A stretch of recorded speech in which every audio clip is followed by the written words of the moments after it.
Hey guys, welcome back to Six Sister Stuff. Today I'm going to show you how to make 3 keto recipes in the Instant Pot. So my name is Kristen and I am sister number 2 from sixsisterstuff.com. Now I share a lot of Instant Pot recipes, so I took a little toll on the community tab to see what you guys would want. And at least half of you asked for keto recipes. So I thought I would share with you some of my favorites. Now I've actually hadn't done a lot of keto recipes, so my husband and I decided to do keto for a little bit, and just so I could get a feel of the recipes, what ingredients you should use, which ones you shouldn't. So I feel like I'm a little more prepared to teach you how to make these keto recipes. So let's get started. Okay, the first recipe I'm making is cracked chicken. This is probably my go-to recipe. It's so quick and easy, and then we just put it on lettuce wraps when we're done. So let's get started. All right, so what I'm gonna do is just put about 3 chicken breasts in the bottom of the Instant Pot. And then add about a cup of water just right on top. Now right now we're just cooking the chicken, so we're gonna put the lid on, and then we'll add the rest of the stuff after it's done cooking. Once your lid is on, you wanna make sure the little knob is on sealing, not venting. Then we're gonna push the pressure cook or the manual button. And because it's chicken, it's thawed chicken, we're gonna go to 20 minutes. So we're just gonna go up. There we go. So once you set the timer, you can just walk away. All right, once it's all done cooking, that little L will appear and start counting up. So we're just gonna take the little knob and turn it right over to venting. Once you let all the pressure out, you can open the lid safely and your chicken will be all cooked. Okay, so you have 2 options. So you can drain your Instant Pot and then shred it in here, or I kind of like to shred it on the plate because it's a little bit easier to control. So I'm just gonna grab it. Now there's different ways you can shred. Lots of people like to put it in their KitchenAid mixer and just mix it all up. It shreds so easy. I usually have like bear claws, but I forgot to bring them today. So today we just get handy dandy forks. I'm just gonna shred this all up. Okay, so I shredded all the chicken. I actually took my pot and dumped out the liquid, and I'm gonna put my chicken right back into the pot. Now the chicken is still really hot. That's how we want it. And we're gonna put in 8 ounces of cream cheese. Now you can throw in the whole block like this, but I kinda like to break it up a little so it will melt a little faster.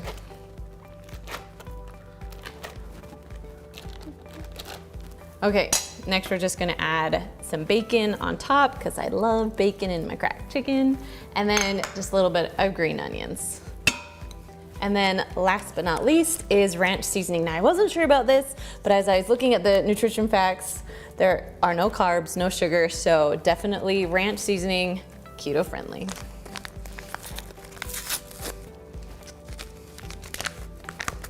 All right, we'll just dump that in too.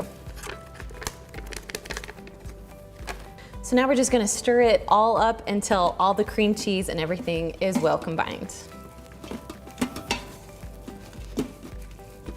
Now, I haven't touched anything on my Instant Pot yet. It still is at the L, so that means it's still gonna be in the keep warm mode. That's the way you want it, so your cream cheese will melt a little bit better. All right, so once everything is mixed and well combined, it looks awesome, and it smells good too. Okay, so to be keto friendly, I'm gonna put it on some little lettuce wraps. Now, if you're not keto, you could easily put this on rolls and it would taste amazing, but because we're going keto, we're gonna put it on their lettuce today. Now you can have multiple wraps, you can have multiple pieces of lettuce underneath, but today we're just gonna do one. Once we fill up our lettuce, then we're gonna add just a little bit of cheese on top. Now you don't have to do that, it's totally optional.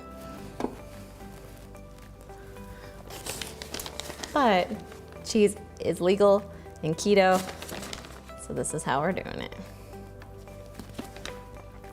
All right, all done with this recipe. Let's jump on over to the next one. All right, so the second recipe is Philly cheesesteak stuffed peppers, because I mean, you're trying to stay away from the carbs. So I thought Philly cheesesteak in peppers would taste amazing. So let's do this. So I'm gonna first turn my Instant Pot to saute. So push the button there. So we're gonna heat it up a little bit. Then we're gonna put about a teaspoon a tablespoon, whatever you'd like, of olive oil. We're just gonna saute some vegetables, so we just need a little bit of oil. Okay, so when this is all done heating up, we're just gonna add some mushrooms. So I have just a package of mushrooms. They're called button mushrooms. You can get any kind of mushrooms you want. We're just gonna put it in there. I love mushrooms in Philly cheesesteaks. Now, if you don't like mushrooms, you don't have to add them in, but I love them. Then I just sliced up a whole onion. I like to do them pretty thin because I don't like huge chunks of onion in my Philly cheesesteak. All right, so we're just gonna mix this around a bit, saute until the vegetables are a little bit soft.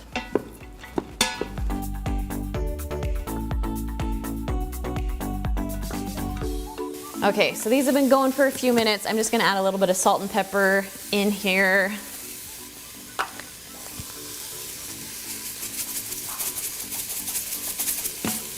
And then mix it up a little bit. So you'll cook the vegetables for about 6 minutes or so.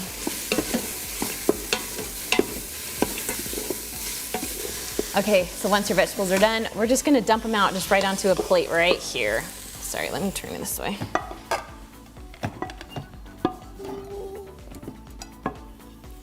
Okay, so I'm just gonna put this back in. It's okay if there's a little bit left because we're just gonna cook up the steak now. So I'm gonna add just a little bit more olive oil to the bottom.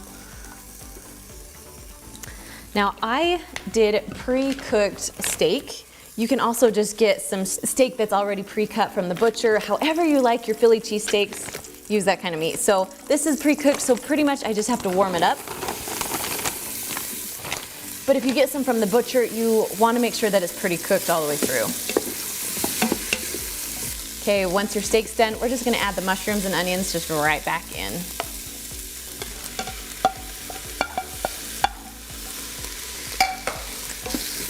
And then just mix together for a little bit. Okay, while that's together, we're gonna add a little bit of garlic. Now, it calls for about 2 cloves of garlic, but I'm just, you know how I estimate. I do that a lot. All right, I'm just gonna mix around.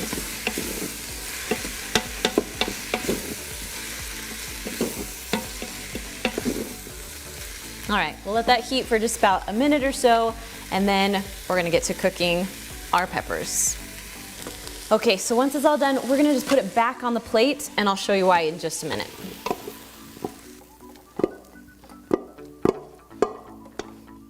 Whoop. Okay, I want you to look inside of my pot. This is one of the most common reasons you get the burn notice. So if you're sauteing something, you wanna make sure you scrub this pot really, really good before we start to pressurize something else. So I'm gonna go wash this and then I'll be right back.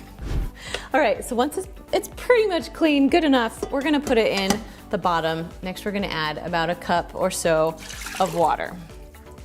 All right, so now I took some peppers, I chopped off the top, I took all the seeds out, so we're ready to go with our peppers. Now, these peppers, my grocery store only had really thin peppers. I would highly suggest getting kind of fat ones so they'll be easy to feel and they can stand up on their own.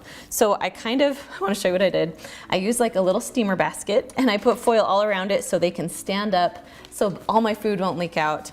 You don't have, if you have something other than a steamer basket, you could use like a bowl or anything that will go inside of your Instant Pot that will hold your peppers on. The trick is you don't want to have your peppers touch the bottom of your Instant Pot. So you could even put them on a trivet and put foil all around them. We just don't want the peppers right on the bottom or they're gonna get pretty soggy.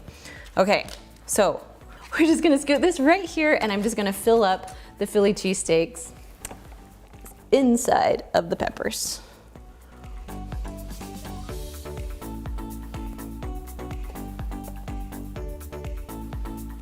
Okay, once the peppers are all full, you'll notice that I still have a little bit of steak and mushroom left. Now this will feed about 6 people.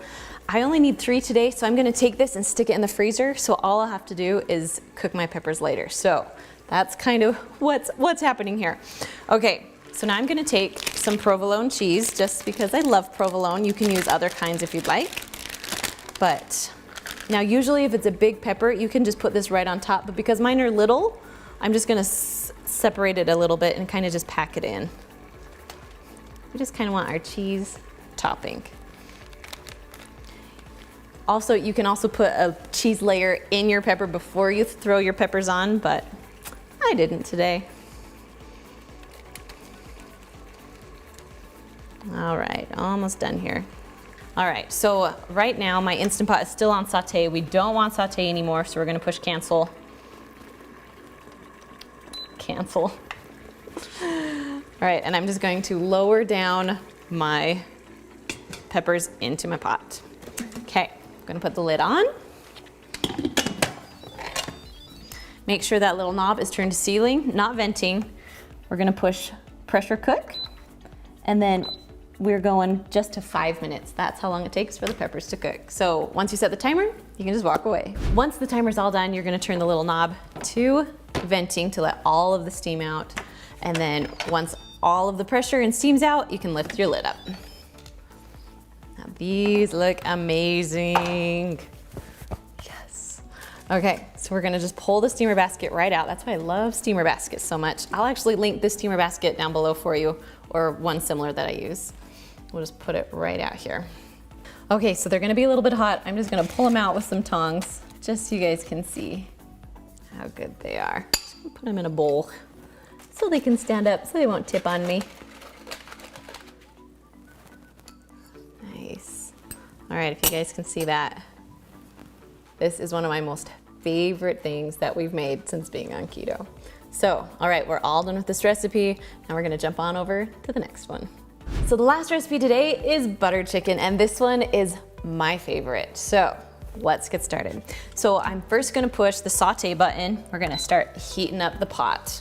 Then I'm gonna take about a tablespoon of olive oil, just drizzle it on the bottom. We gotta start cooking up some vegetables. So we're gonna add in 1 onion, just minced small. So while the onion's in there, we're just gonna add about, I don't know, a teaspoon or so, maybe 2 teaspoons of garlic. And then we got 4 tablespoons of butter that I'm just gonna throw in there. There we go. And then we're gonna mix this all together.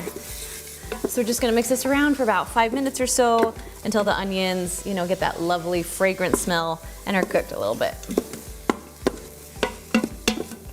Okay, so once your onions are cooked pretty good, we're gonna go ahead and add about 2 pounds of chicken breast. Now I cut these up into bite-sized pieces. They're gonna cook a lot faster that way. And I really like the chicken when it's cut instead of when it's, you put the whole thing in and then you have to shred it. For this recipe, I like them in chunks. All right, so we're gonna mix this around a little bit, get that chicken all heated up. Okay, so while that's sitting there, we're gonna go ahead and add 1 can of Hunt's tomato sauce. Okay, so if you look at the nutrition facts, there's only 4 carbs for about 1/4 of a cup, and that's all you're eating. So it really doesn't have a ton of carbs in it, so that's why we're keeping it keto friendly. All right, we're just gonna add that whole thing in. Now while this is going, we're just gonna add 2 tablespoons of tomato paste. And then we're just gonna mix this up a little bit. So next we have something called red curry paste, and this stuff makes your dish absolutely delicious. So we're gonna put 2 tablespoons of this in there.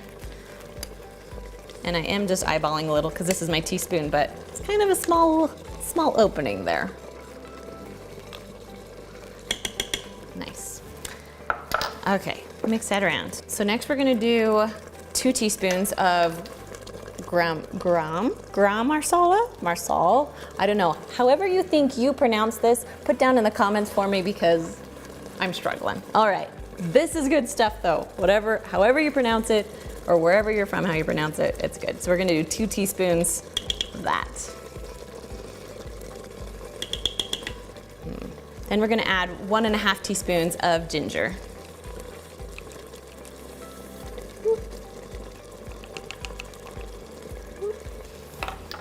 All right, let's mix that up a little bit. I like this because as you're adding stuff, you're still on saute, so your chicken is starting to cook, which will make the pressure cook time go a lot faster. Okay, mix that in a little bit. So next we're gonna add some smoked paprika. I love smoked. That's probably one of my most favorite spices. We're gonna add about just 1/2 teaspoon of this. So we're gonna use the other side of this. Now if you haven't seen these are these magnetic teaspoons. They are my favorite because they just stick all together and they have double teaspoon on them. So I'll link those down below for you guys. I love them. All right, mixing that up. And then our last thing is we just need to add a little bit of salt. So we're just gonna put that in. So it's about a teaspoon or so of salt. I like to eyeball my salt. And if you need more after, you can go ahead and add more after. Okay, so with this recipe, if you are using a Luxe that doesn't have a burn notice, you are good to go now. You can put the pressure, put the lid on, but because I'm using a Duo, it's going to burn on the bottom. There's just not enough liquid. So I'm gonna add about 3/4 cup of water into it just so we can have enough liquid so it will pressurize. Okay, so I'm gonna push cancel right now. Just we wanna stop that sauteing going on. And we're gonna add about, I did about a cup of water. So we need to have liquid in there. So I kind of just mix things around so it's on the bottom because we don't want to see the burn notice today. All right, we're just gonna put this to the side. Now we're ready to put the lid on and we'll get cooking. Okay, once your lid is on, we're gonna turn this little knob to sealing, not venting. Then we're gonna put the pressure cook button and go up to 7 minutes. Now once you set the timer, you can go ahead and just walk away. All right, so our butter chicken is all done. So it's been releasing on its own for about 5 minutes. That's exactly where we want it. So now we're just gonna turn the little knob to venting. Okay, now that all the pressure's out, we can open the lid. Everything's all cooked. Okay, now it's pretty liquidy because I added that water, but we didn't get the burn notice, which is good. So we're actually gonna turn it to the saute button right now. So you're gonna push cancel and then saute, and we're gonna get rid of some of that water. We're also gonna add about a 1/2 cup of cream just because we gotta make it creamy. That's my favorite part of this dish. Nice and creamy. So we're gonna mix it up really good and then just let it saute just to get a little bit thicker. So just keep mixing, make sure you scrape the bottom as the saute is going so it doesn't burn on the bottom. And it will just take a few minutes to get rid of that extra liquid. So I would usually put this recipe over rice, but because we wanna make it keto friendly, I would put it over cauliflower rice. That stuff is my favorite. You can get some huge, large bags of it at Costco or even like the little freezer ones. I don't mind the freezer ones that you stick in your microwave, but I do like it better if it is sauteed on the stovetop or something like that. It makes it taste a little bit better. So cauliflower rice and then your buttered chicken, and it's a perfect keto recipe. All right, so once you're done, I just like to put a little bit of cilantro on top, making it taste amazing. And there you go, simple, easy keto recipes. Now, if you want more easy recipes, make sure to watch that video right there, and I will see you guys next week.